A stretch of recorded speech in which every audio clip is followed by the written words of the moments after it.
Ladies chika, nanay ni Belle nagpasalamat. Tinuwid kasi ng Abante fake news sa anak. Kung ang ibang mga magulang ng mga artista ay tinatawag na stage parents at kadalasan ay nag-aaway pa ng mga reporter kapag hindi nagandahan sa isinulat tungkol sa kanilang anak. Iba naman ang nanay ni Belle Mariano.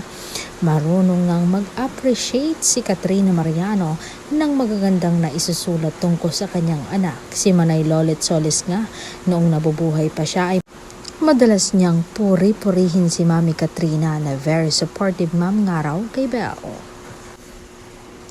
Kami man ay nagulat nang lapitan kami ng isang taga Star Magic para sabihin na tinatanong siya ni Mami Katrina kung paano kami kukontakin. Gusto raw kasi naming pasalamatan ni Mami Katrina dahil kinurik nga namin dito sa Abante ang fake news na may jowang afam ang kanyang anak.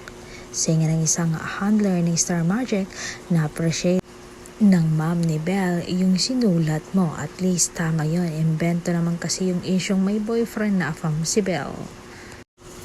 Siyempre na happy kami sa chikang nakarating sa amin at napatunayan namin na like Belle ay mabait din talaga ang kanyang Mami Katrina Mariano.